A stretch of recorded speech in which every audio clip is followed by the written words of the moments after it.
So ayun na nga mga katoka, bali tapos na yung ating wood planks. Yan.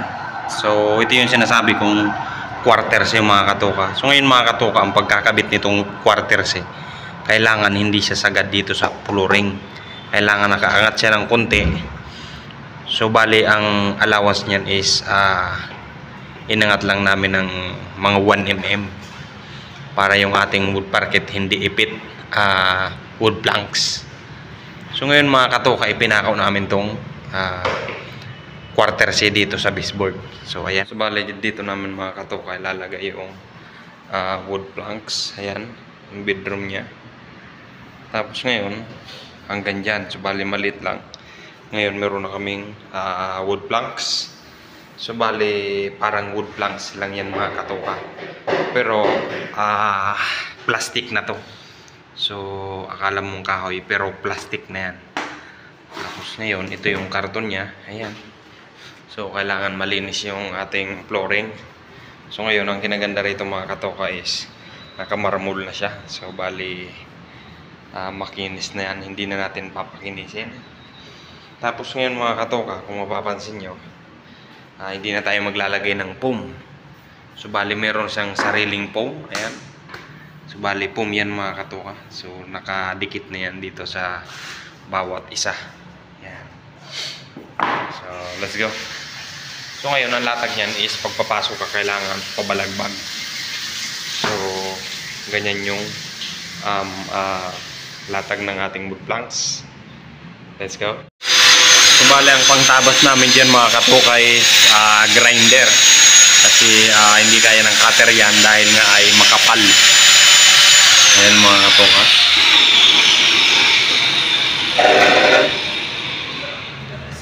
So bali ito yung kapal ng ating plastic. So bali ang kapal nito mga katoka is 5 mm. Kasama na yung foam niya sa ilalim. Ayan. Tapos ito yung itsura ng kanyang dugtungan. So ngayon mga katoka yan, may nalatag na tayong konti. So bali ang layout nito is 1/3. So bali 120 yung haba ng ating wood planks. Tsaka yung kapal niyan is 5 mm. So ngayon ang latag natin is 1/3. So ngayon ang haba niya is 122. So bali ang ginawa ko is 80 tsaka 42 cm. So ngayon mga katoka, pag maglatag tayo ng wood planks, kailangan dulo-dulo meron siyang space. So bali ang nilagay kong space diyan is 5 mm. Ayan. Tapos sa kabila, ganun din mga katoka kung mapapansin nyo. Tapos ngayon mga katoka, ang purpose niyan is para pag nag-expand yung flooring natin, hindi siya babangga rito. So pag sinero-zero natin yan, posibleng bumingpong yung ating flooring, lumubo. So ganun yung karamihan pag sinero-zero. So bali nag-expand yung ating wood planks dahil sa lamig. Yan mga katoka. So kailangan meron tayong space 5 mm kabilaan. Yan mga katoka. Tapos ngayon mga katoka, ang latag ko nito is bago kami naglatag. So bali nilayout namin. Ayan, kung mapapansin nyo, nilapisan ko na yan. Ito yung 80 galing dito. So ngayon ang kinuha kong layout is pagbungad natin is buo yung ating wood planks. So kailangan buo para pagpasok natin maaliwalas. So ganyan yung tamang latag ng ating wood planks mga katoka. So ngayon mga katoka, paano nga ba natin to maisasara yung ating space sa gilid? So ngayon mga katoka, maglalagay tayo dyan ng quarter C. So ang quarter C natin is parang ganito mga katoka. Ayan. So naka quarter C yan.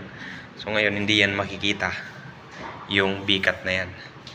So pag nabuo na yan mga katoka lahat, nalatagan na natin lahat ng wood planks, saka natin ilalagay yung quarter C paikot.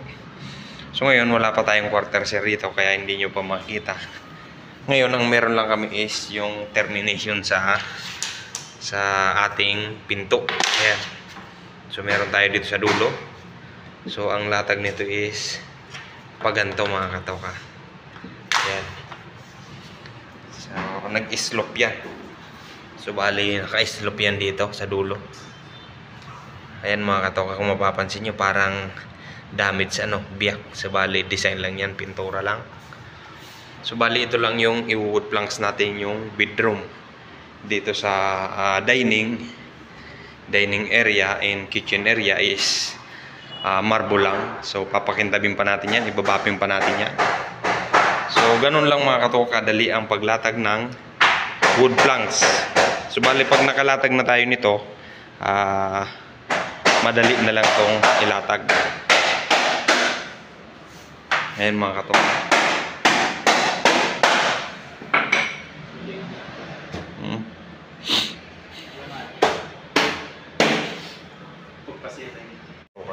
So ngayon mga katoka, nung una namin ginawa, bali nagguhit muna kami ng espala. So bali yung espala nito is kinuha na namin sa tiles. So ngayon kung mapapansin nyo, meron dyan na lapis. Yan, guhit na lapis. Galing dito sa baseboard, papunta rito is 80. So ngayon, bakit 80 yan? Ngayon ang latag ng ating wood planks is 1/3. So bali 4 feet yung haba, 122. So ngayon, ang 1/3 nun is 80. So bali 80 to galing dun sa pinakabuo, 80. Tapos ngayon, yung tira is 42 cm. So ngayon, kung tawagin yan mga katoka is 1/3 na latag. So bakit nilalatag natin yan ng 1/3? Para naglalak yung ating mga wood planks. So hindi basta-basta matatanggal. So kung mapapansin nyo, ayan, kitang-kita naman yung ating bikat is 1/3. So ngayon, ang purpose ng lapis niyan mga katoka is para pantay-pantay yung ating dugtungan. Ayan, dugtungan yan papunta ron. So bali yan yung 80 galing doon. Tapos ngayon mga katoka, pag naglatag tayo nito, kailangan meron siyang space sa gilid na 5 mm. Ayan, kung mapapansin nyo. Tapos ngayon dito, ganun din mga katoka. So bali kailangan kabilaan meron siyang 5 mm na space. So ang purpose niyan mga katoka is pag malamig ang panahon, nag-i-expand yung ating wood planks. So bali pag sinero-zero natin yung sukat, ngayon pag mag-expand yung ating wood planks, ito ay aangat. So lulubo yan mga katoka. So ngayon, para maiwasan natin yung paglubo ng ating flooring, kailangan meron tayong space na 5 mm kabilaan. So mag-expand man yan, meron siyang space.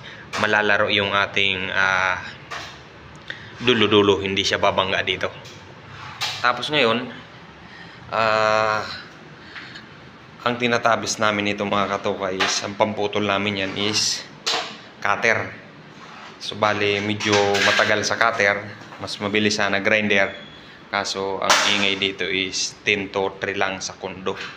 So pwede siya sa cutter, pwede sa grinder. Tapos ngayon mga katoka, bali ang paglatag natin yan, meron yan lock. Kung mapapansin nyo, may mga labi yan dito sa dulo. So sasampulan natin yan mga katoka. So ngayon, simple lang ang paglatag niyan. So bali ganyan lang yan. Yan. So bali ididikit muna natin yan dito sa dulo bago natin isaga doon sa kabila. Yan. So ngayon, pag nadikit na yan mga katoka, pag dikit na yan, kailangan iangat nyo yung dulo. Angat yung dulo ng wood planks para maitulak natin papunta ron. Yan. So kahit di na kailangan gumamit ng malit. So kailangan natin kamay na lang. Yan mga katoka. Aray pa. May isip pa dyan. Ano ba sa 80? So ngayon, bali ang ginagawa namin, puro na yan dikit.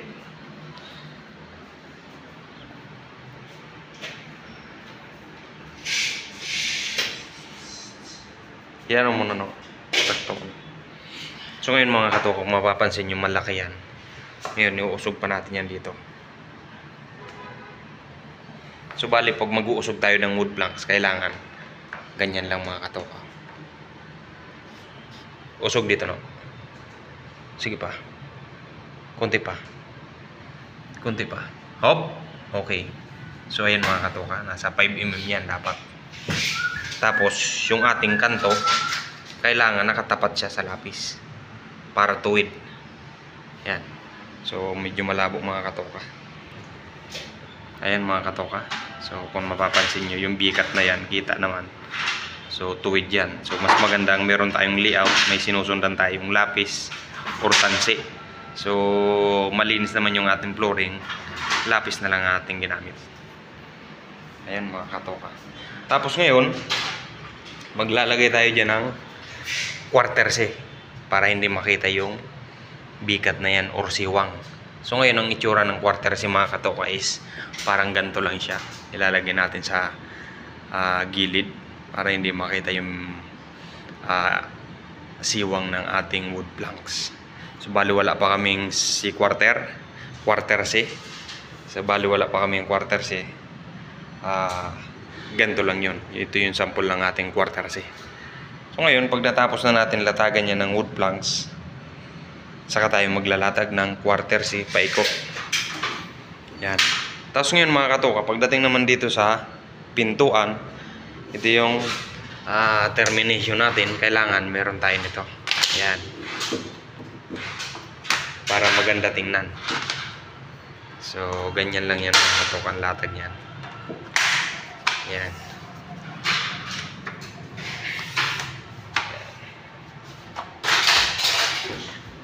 Kung mapapansin nyo dito sa labas, so kailangan meron din siyang space dito kabilaan mga katoka para hindi rin siya masyadong ipit. Tapos ngayon, yung dulo niya mga katoka is naka-slanting yan, so hindi tayo matitisod yan.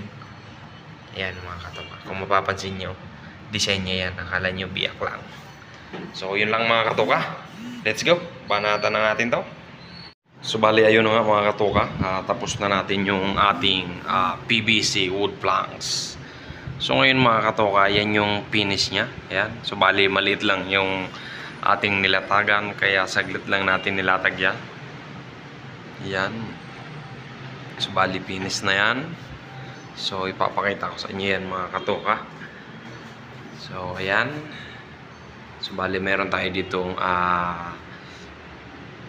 floating PVC panel. Yan. So bali ang ganda na mga katoka. So solid yung pagkalatag natin ng ating PVC wood planks. So alright.